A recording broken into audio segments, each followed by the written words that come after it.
Hello, welcome. This is 5 on 20 News. My name is Richard Aguirre. And I'm Tammy King, and we're coming to you live from our studio in downtown Tucson. It is Thursday, February 8th. First in local headlines. Let's do it. All right. Arizona Representative Paul Aguirre responded to criticism following statements he made calling for the arrest of undocumented immigrants attending last week's State of the Union address. It began early Tuesday when New Mexico Representative Michelle Grisham introduced a resolution asking the House to condemn Aguirre for inappropriate actions that intimidated State of the Union guests and discredited the House of Representatives. In a party line vote, the Republican-dominated House voted to kill the measure. This caused Aguirre to tweet out a response. Aguirre said that he wouldn't be intimidated by Grisham's, quote, left-wing nonsense.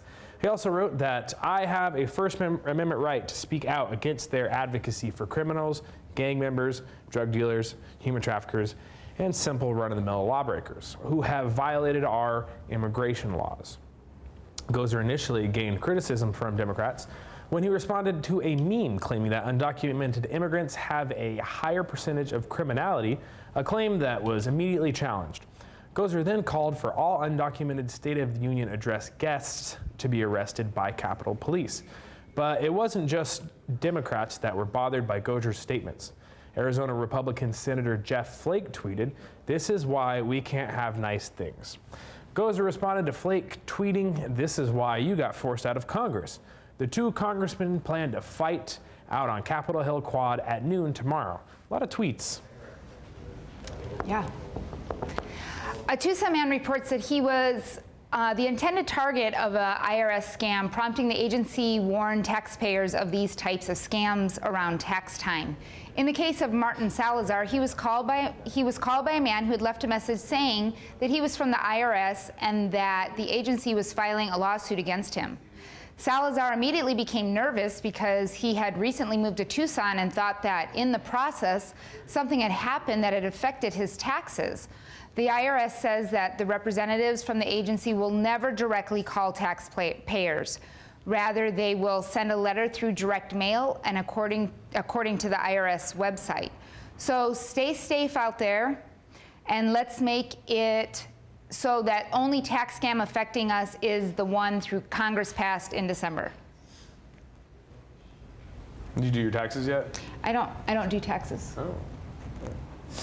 A bill introduced to the United States House of Representatives would require what the administrator of the Western Area Power Administration, or WAPA, established a pilot project to increase financial transparency. The bill was led by Arizona Representative Paul Aguirre and co-sponsored by all but one member of Arizona congressional delegation. WAPA oversees the sale and transmission of hydroelectric power generated by federally owned plants in the western United States. This includes the Navajo Generating Station in Page, Arizona. The WAPA has come under fire for excessive spending, including 2,500 questionable purchases uncovered by a government investigation. Aguirre says that the bill comes after calls from some WAPA customers who had their rates rise without explanation. Aguirre says that HR 2371 will increase transparency and afford ratepayers with the necessary information to positively engage WAPA about its operations and spending decisions. The bill would require a public website that provides detailed accounts of WAPA rates, expenditures, staffing, and other operational and financial dealings. The one holdout on the legislation was Representative Raul Grijalva, who was the only representative not listed as a co-sponsor. Grijalva has not yet released a statement explaining his decision, but it likely has to do with Aguirre constantly asking to see Grijalva's papers anytime they see each other. Did you do your taxes? No. No. But I still have time. You do. We all have time. Arizona Representative and Senate candidate Martha McSally met with the president on Tuesday to discuss the MS-13 gang, which the Trump administration sees as a high priority. During the roundtable discussion, McSally argued that a wall on the U.S.-Mexico border would stop these, quote, dangerous criminal organizations from taking advantage of us. She claimed that illegal crossers are being directed by drug cartels to turn themselves into Border Patrol and to make false asylum claims. Despite the tough talk, McSally didn't mention that Arizona doesn't really have a MS-13 presence at all. The Department of Justice says that there are about 10,000 members in the U.S. with a strong presence in Los Angeles, New York, Virginia, and Washington, D.C. McSally also must have forgot to mention that MS-13 was created in the U.S. by Salvadorians who were imprisoned for being in the country illegally. Once deported, these individuals developed a gang into a large organization they are today. See, who says the U.S. doesn't create opportunities? The gang has become a primary focus for the Trump administration in the past year. However, DEA Special Agent Douglas Coleman says that Sinaloa cartel is a bigger problem in Arizona than the MS-13, who he says doesn't have an entrenched footprint in the state. But fortunately for them, Sinaloa cartel members don't have face tattoos, so they'll probably be fine. You know what the MS stands for in MS-13? I don't. Mega Squad. Awesome. Because that's their squad. That's mega squad. Like, okay. Yeah. Thanks. Now you know. Now I know. African Americans in Arizona still lag behind the rest of the state economically, despite gains in recent years. According to new data from the Bureau of Labor Statistics, unemployment among African Americans was at 9%, almost twice the state average of 4.7%. Black incomes were also lower and poverty rates were higher throughout the state. The median income for blacks in Arizona was a bit low, $40,000 per year in 2016, compared to a statewide average of over $51,000 per year. 23.8% of African Americans lived below the poverty line in Arizona, compared to the state average of 17.7%. Most minority groups in the state had similar depression rates, with Hispanics and Native Americans also trailing white and Asians in Arizona. Blacks also made up a smaller portion of homeowners in the state compared to their share of the overall population, while whites were overrepresented according to census data.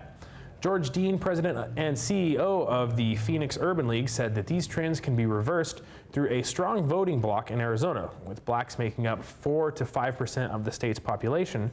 Dean said that they need about 80 to 90% of a turnout to make a difference. He's planning to get out the vote using 2 keywords that he hopes will send African Americans to the polls. Paul Gosier. I don't know who that is. Me neither. So I was like, yeah, go Paul. I don't know. Tucson Dunkin' Donuts franchise donated $12,500 to the Community Food Bank of Southern Arizona today. The franchises also volunteered and helped pack 24,528 pounds of food, which will help feed an estimated 3,306 local needy families. The donation was made possible thanks to a grant from Dunkin' Donuts National Charitable Foundation. In case you're wondering, the generous donation of $12,500 equates to the value of almost 58,000 munchkins, or as they like to be called, the little donuts. The little ones. I like to be called Little Donuts also. Yeah? Not Little Munchkin? No. Okay. The Senate is expected to pass a stopgap spending measure that would provide a full year's funding for the military and a temporary patch for the rest of the government. The bill increases defense spending by $80 billion in the first fiscal year and $85 billion in the second, and increases overall spending by $300 billion. It also includes 2 years of funding for community health centers and several expiring health care programs. Provides disaster aid for Puerto Rico and California, and additional funding to battle the opioid crisis. This adds up to about $131 billion in increased overall spending. Finally, the bill would increase the debt limit until March of 2019. If passed, this would mark the 5th straight continuing resolution to keep open the well-oiled machine that is our government. The continuing resolution will keep the government operating until March 23rd. When we do this all over again, We do this all over again. If passed, the spending measure would then have to be reconciled in the House, where it may run into some resistance. Conservative deficit hawks in the Republican Party have criticized the increase in spending, such as Alabama Republican Mo Brooks, who called the bill a debt junkie's dream. Brooks made his vote clear when he said, "I'm not only a no, I'm a hell no." Republican Dave Bratt of Virginia said the bill is a Christmas tree on steroids. And Freedom Caucus member Jim Jordan called the bill a, quote, monstrosity. The three Republicans later argued over who had the best soundbite. Democrats in the House are threatening to torpedo the bill if immigration isn't addressed, particularly the DACA program. House Minority Leader Nancy Pelosi said that she would not support the bill if she doesn't receive reassurance from the House Speaker Paul Ryan that the DACA issue will be addressed in a follow-up bill. To make sure Ryan knew, Pelosi set a record yesterday for the longest speech on the House floor as she spoke for over 8 hours about DACA protections and other immigration issues. Ryan said that all she needed to do was to say please. Hearing about the speech, President Trump said that he plans to break the record next week with a speech that will be the greatest, longest ever, so very long that it'll penetrate you from miles away. It'll be huge. The hugest speech. No.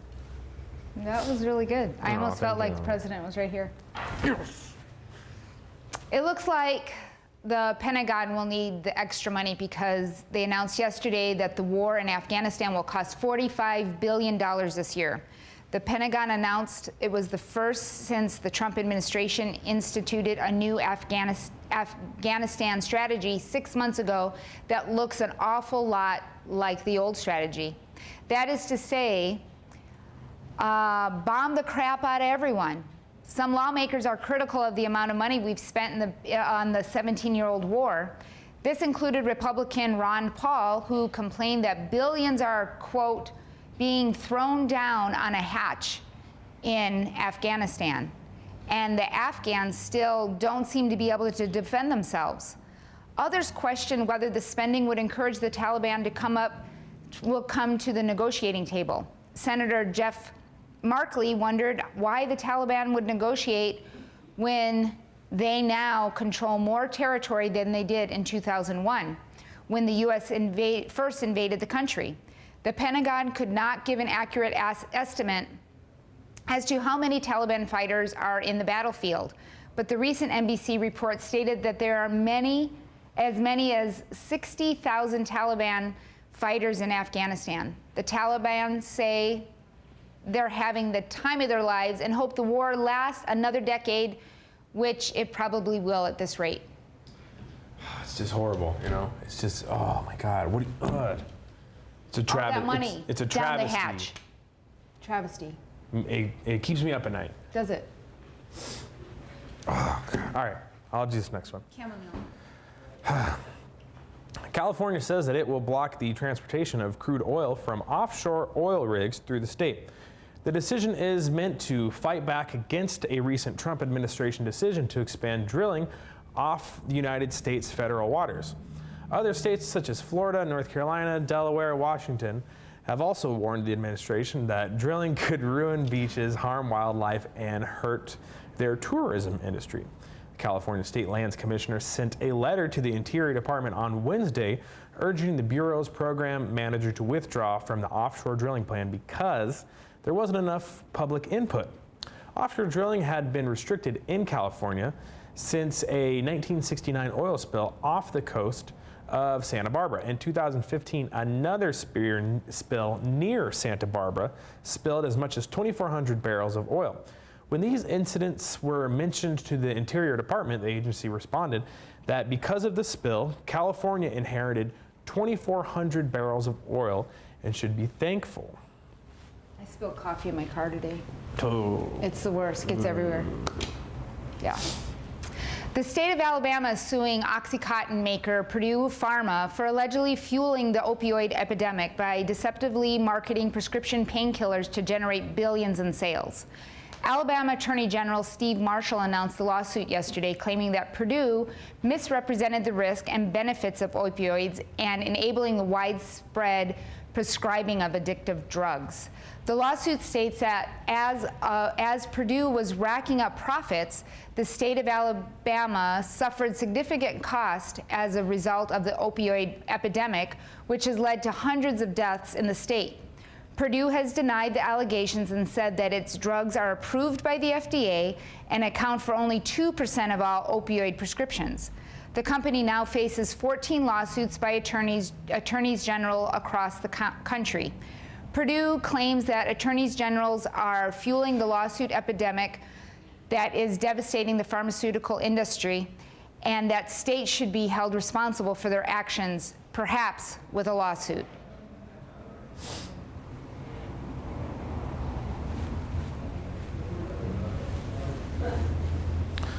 The House bill passed on Tuesday that bans relationships between lawmakers and their staff in response to multiple scandals involving sexual harassment and abuse. The resolution would also require that any monetary settlements in alleged sexual misconduct cases be paid by legislators personally rather than by taxpayers. Sounds like a law. Sounds like this should have already been a law.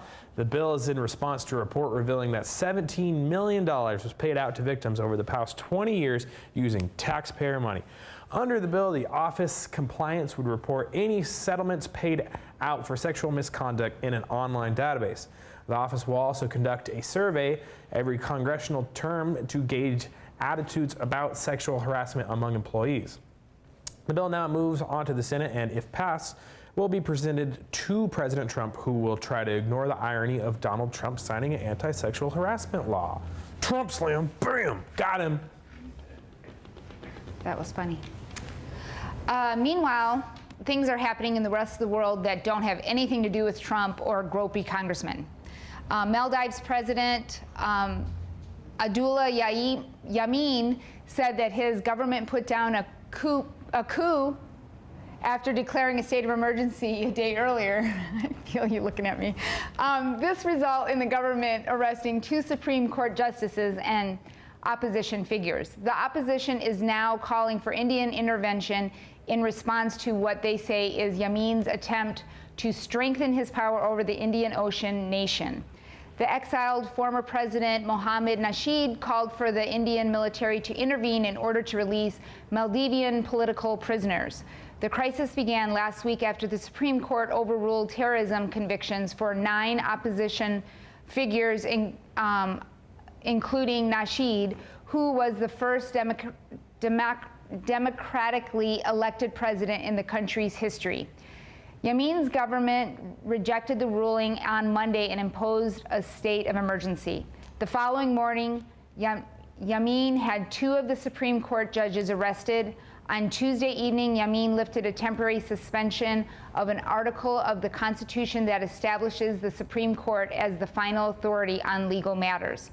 This was quickly followed by the remaining Supreme Court judges choosing to charge the 9 individuals with terrorism charges. Yameen's office released a statement saying the government welcomed the Supreme Court's revision. Yeah, I bet he did. Yameen's government has ignored calls from the U.S. and the international community to respect the court's verdict. Meanwhile, Donald Trump looked on at the events with envy, wishing that things could be that easy in America. You know, Tammy, I'm going to have to declare a state of emergency right now. Yeah. Because tomorrow's Friday. Oh! I feel the urgency on that. Yeah. I'm ready right now. Oh! Russia was able to successfully penetrate the voter rolls in a small number of states during the 2016 election. It's official. We just read it. According to the Department of Homeland Security. Janet Manfra, head of the cybersecurity at DHS, said that Russia targeted 21 states and that an exceptionally small number of them were actually successfully penetrated. It was already known that voter databases in Arizona and Illinois were targeted, while Alabama, California, Colorado, Wisconsin, Florida were also reported being targeted by hackers. DHS officials said that while hacking did occur, there was no evidence that voter rolls were altered in any way. That said, most of the targeting were in preparations for hacking, such as probing for vulnerabilities. However, this makes the prospect of a Russia meddling in the 2018 and 2020 elections more likely. Secretary of State Rex Tillerson warned this week that Russia is already trying to meddle in the United States midterm elections this year. Former President George W. Bush also said today in a speech in the United Arab Emirates that there is pretty clear evidence that the Russians meddled in the 2016 election. Bush went on to say that it's problematic that a foreign nation is involved in our election system. Our democracy is only as good as people trust the results. Meanwhile, the nation once again has grappled to understand how George W. Bush is now the voice of reason in American politics. It's crazy. Kind of a George W. Bush slam also. Yeah. Got him. Former professional basketball player Shaquille O'Neal lost a friendly Super Bowl wager and paid up his end of the losing bet by dressing up in a rain poncho full of bird feathers and running around an office throwing feathers and squawking like a bird and flapping his arms like wings to celebrate the Philadelphia Eagles' victory over New England Patriots. Talk about Big Bird.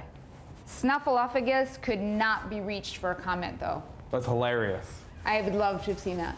I'm sure I could on YouTube. Did we have a visual of that, like a picture? Yeah, I would love to know. I'm gonna watch the news and see what Me we too. put. Now, maybe you've been wondering how we at Creative Tucson make this news show. You've all come to love and watch. Well, if not, you've come to trust it. And at least give us the benefit of the doubt, too. Allow me to edify you. 5 on 20 News is a collaborative effort of local Tucsonans with a selfless thirst for truth and a narcissistic need for attention. Basically, this shiz doesn't work without regular old folks like you volunteering their time to research and write stories and operate these cameras and the sound equipment. Operate the sound equipment.